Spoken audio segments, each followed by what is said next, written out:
So it's been a fair amount of time since I last done a hero specific guide for Marvel's Avengers. Now we've had quite a lot of changes to gear. We've not yet had gear 2.0 of course, but we've actually got some new perks in gear. We've got changes to minor artifacts, we've got new perk combinations that can roll that weren't previously possible before, and that opens up quite a few build options as well as higher stats that generally roll on gear as well. So for that reason I'm going to be doing all the hero guides that I've previously done, and I'll be doing a Hulk guide for the first time because I never actually got round to doing him, so I will be looking to do a guide for each of the characters based on the new updated gear in the game.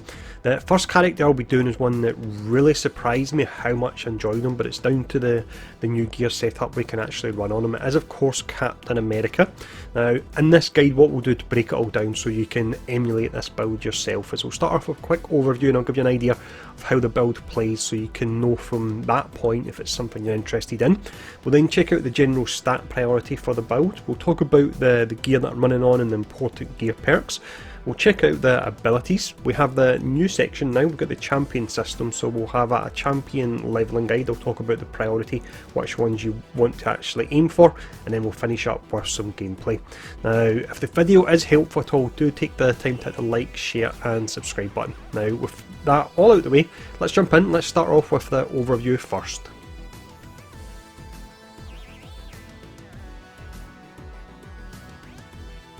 So with the previous Captain America build guide I done then, it was all about a Brooklyn Brawler setup. Now it will still be Brooklyn Brawler we're using in this setup, however in the initial guide I would say that I most definitely neglected survivability, whereas this is something that this particular build offers in spades. So it's got survivability and it's got damage, which for me is the core of Cap. That's exactly what he should be doing. He should be able to hit hard, but he should be able to take a hit as well.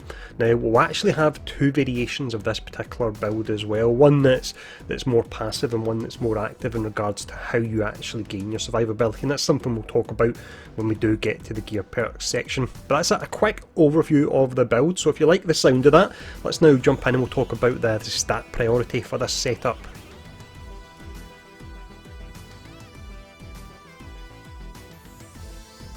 Stat wise at the moment with the gear I've got, it's almost nigh on perfect. The only thing I would change is possibly drop one of the rolls I have on resilience to pull that down to around about 50, and if I could I'd perhaps put that into might or proficiency. But to quickly run through the stats here, you've got your might, of course it's important because he's a melee character, but your might will also affect your Brooklyn Brawler damage, so you don't want to completely neglect that. We've got 0 precision, I'm not using that at all. Proficiency, your crit chance is pretty important because we've got certain perks that will actually proc when you get a melee crit, so you want to get that run about 100. I would like it to be about 150, and as mentioned I would like to drop some resilience and get it into proficiency instead if I could.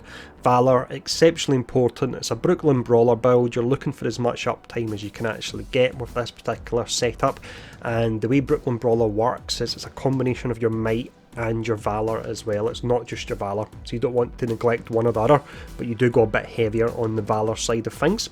You've then got your resolve. This is possibly a little bit on the higher side because we've got a lot of defense that will come into the kit by various different perks and skills, but there's nothing wrong with having a decent amount of resolve on a melee based character. And then finishing up here, as mentioned, we've got a resilience, a little bit on the higher side because via Commander's Call you can gain a decent amount of damage reduction via that, so you don't really need it to come via your stats. So that's the stat setup. Let's have a look at the gear perks now.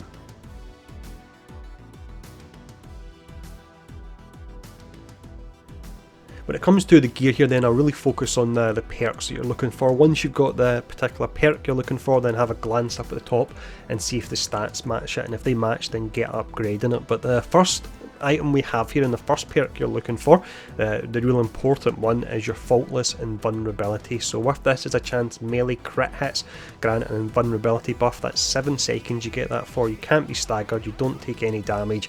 It's absolutely amazing. With this as well, it will proc while you're using Brooklyn Brawler, whereas you have certain other perks such as your Jarvis barrier on melee crit that doesn't proc when you're using Brooklyn Brawler, but this one most certainly does, which makes it really nice. That would be your passive way of gaining your survivability. This one here, I'll show very quickly. You can see we've got Faultless Spark, and this gives you a chance melee crit attacks grant a heroic charge burst for all heroics. That will be used when we look at the more active way of actually gaining your survivability. It's definitely a build that requires a bit more concentration, but it has some pretty amazing results, and we're going to talk about it when we get to the abilities section. But both of these can be good, and that's why I'm holding on to both of them, so I can switch between the two different build types. When it comes to your slot 2, I would say just really look for stats here. Yes, if you could get a nice perk such as your damage buff on ranged crit, for example, if you're throwing out your shield often, then it would be great, but focus on your stats first, and it makes it nice to get a really good roll. Looking at the slot 3, whenever I run a melee character, I always go for the reactive buff. The reactive buff means there's a chance when you take damage, it grants a damage buff, and it can give you huge uptime on it. A little bit of a downside on this build is because we'll have either invulnerability up so often, or we'll be blocking just about every single attack. You don't take damage often, so this doesn't actually proc too often, but it is nice to have for the odd time when you perhaps don't have invulnerability up, or you miss actually blocking an attack. You've got a chance of getting your damage buff there. Your slot 4, this is where I get the damage buff. This has to be part of your kit. You cannot ignore this at all. It's just simply too important. So in this instance, I've got it via critical buff. So I've got a 1 in 3 chance when doing a takedown to grant a damage buff. You'll be doing a ton of takedowns with the Brooklyn Brawler setup, so that works absolutely perfect. What you can also get on this slot 4 as well is you can get a chance when defeat an enemy to give you a damage buff, or you can defeat 3 enemies in rapid succession to actually give you a damage buff as well. But in this instance, I managed to get the takedown one, and that works really great, and the stats are pretty awesome on it as well. Now, if you look at the major artifact, it's the Ring of Nibelung. This build is all about getting as high uptime on your Brooklyn Brawler as you can, and this certainly allows you to do that. Bear in mind the third perk in this is one that's easy to forget about, but when you have the odd instance where you maybe mess up your rotation and your heroics aren't fully charged and your Brooklyn Brawler runs out, then just press both your thumbsticks and you'll generate some orbs and you'll fill up again, and you can get back into your Brooklyn Brawler. Looking at your actual minor artifacts here, you'll want your melee and your valor. I like a mix of both of them. I don't like to go too heavy in one or the other. On both of these here, I don't have any kind of reduction for my ultimate heroic, which would be Brooklyn Brawler, but if you can get that, you most certainly want to look for it. That's all the gear there. Let's now have a look at the abilities.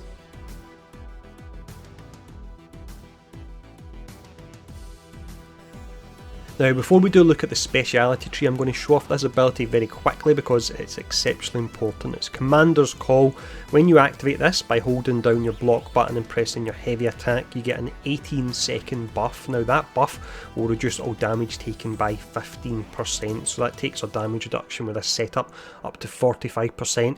Using the more active build that I've been talking about, this allows you to block every single attack, even red attacks, and it doesn't drain any intrinsic energy at all, so exceptionally important. Now let's check out the speciality tree. For this section here, you can see the perks I've selected, but I want to talk about the ones that are really important. So you've got Vanguard Charge. So this one, every 2 enemies defeated with Steamroller generates a heroic orb. Put it alongside this one here, so you get more charges of Steamroller. The more chance you have of generating heroic orbs, and the higher uptime you have on Brooklyn Brawler, and that's what this build is all about. You've then got CQC Specialist. So with this one here, well, Brooklyn Brawler is active. Takedowns can be performed on critically wounded enemies. You'll be doing takedowns all day with this. When we look at this next one here, it's one of 2 options you want to choose for. If you're going for the invulnerability on melee crit, then you go for this one here. So takedowns extend the duration of Brooklyn Brawler by 3 seconds. You'll have no problem keeping Brooklyn Brawler up. You don't need the extra heroic charge on melee crit, because basically with this particular setup you'll have nigh on 100% uptime in Brooklyn Brawler, and you'll be getting a lot of invulnerability via your invulnerability perk as well. If you want to go for a more active build, and one that's probably a bit more fun, you go for this here. So it's Unwavering Defense. So with this here, while Brooklyn Brawler is active, blocking will stop any attack. So of course you won't have Brooklyn Brawler active as long, but you can block any attack. That's even your red attacks as well, and it makes you feel really like Captain America when you have an Adaptoid doing one of their hard attacks and then you're just completely blocking it. Now this will run down your intrinsic energy, or I should say it would run down your intrinsic energy if it wasn't for a particular perk we're going to use in the next tree. So with that perk, then as long as you can keep your Brooklyn Brawler up, as long as you keep your Commander's Call up, you can block any attack, doesn't drain your intrinsic energy at all. Absolutely amazing, a whole lot of fun to play. But let's check out the next tree. Once again, we'll just run over the important perks here. So this one here, Heroic Boost Combat Mastery. It says it boosts heroic charge speed by 1% when dealing damage with either light or heavy attacks. Doesn't actually boost it by 1%, for some reason it boosts it by around about 25 to 30%. You can check that in your stat sheet. If you actually go in, you check your heroic charge rate, and then you select this, hit an enemy with a melee attack, and then go in and check your stat sheet and you'll see it jump way up. So this is absolutely amazing on them. We then have this one here, Precision Heroic Dynamo. With this is a 15% chance to generate a heroic orb when defeating enemies with headshots. So it sounds like that wouldn't happen often, but every time you actually defeat a turret essentially only has a head and it's classed as that. So every time you defeat a turret, you've got a 15% chance to generate a heroic orb. So that's really pretty decent there. Next up, we've then got the perks that are related to the Commander's Call ability. So this one is Captain's Defense Mastery. Increases the duration of Captain's Defense buff by 8 seconds. The buff is triggered by the Commander's Call ability. This takes it up to 18 seconds, and with this you shouldn't have any problem at all having 100% uptime in this. So that gives you your extra 15% damage reduction there, and it gives you a bit more in a second as well.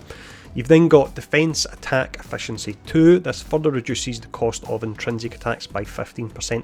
Commander's Call is an intrinsic attack, so it means you don't need as much intrinsic energy to actually activate it. And then the final perk we have here, and this is the one that allows you to block all day long when you've got Commander's Call up and you're using Brooklyn Brawler. So this one here, while the Captain's Defense buff is active, blocking attacks drains no intrinsic energy. Buff is triggered by Commander's Call. So just to make it explicitly clear what you do with the more active setup, and it is amazing, you activate your Brooklyn Brawler, that allows you to block any attack. You activate your Commander's Call. With this perk here, it means when you're blocking any attack, it does not consume any intrinsic energy at all. Yes, you'll need to have a certain setup so you can generate your heroic energy as quickly as you can. That's why we use the heroic energy on your crit for your slot 1. So it does take a bit more maintenance, but for me it feels like the best cap build in the game, to be honest, when you're running this particular one. So let's now jump in and check out the champion system.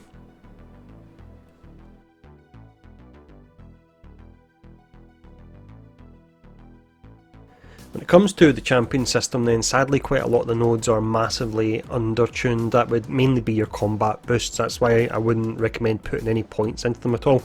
The setup I'm showing here at the moment, the nodes that are highlighted are the ones that I would focus on. In time, of course, you would put points into the other ones if you had them. There's no reason not to, but I certainly wouldn't focus on them now. The most important ones are the ones I would take way down to the bottom. That is your crit chance. That's a flat 5% crit chance, and your heroic charge rate. Heroic charge rate, go for that first. Exceptionally important, and even more important if you're running the second more active setup where you need to get your Brooklyn Brawler up as quick as you can. You've then got your crit damage. This actually scales a lot better than the combat boosts, so that's why I would go for that next. And then finally I would put some points into your perk chance so you can get your invulnerability up more often and your damage buff as well, and then also your defense boost as well, just to boost that a little bit higher. With the defense boost you'll be sitting at around about 50% or so damage reduction, but again you shouldn't be taking damage with this build anyway. So that is the champion setup, and that's actually everything finished there. So what I'll do now is I'll show some gameplay just to finish up the video, but if the video has been helpful, please take the time to hit the like, share and subscribe button and leave a comment below. Leaving a comment is exceptionally important. YouTube basically recommends videos based on their engagement, so if this video has been any help at all, even if you think it's rubbish, leave a comment below and let me know and help out the channel a bit. But thanks for tuning in for this one. Let me know what you think of it. I'm actually really pretty proud of this build and how it came together, so let me know what you think of it in the comments below, and I'll see you all again soon.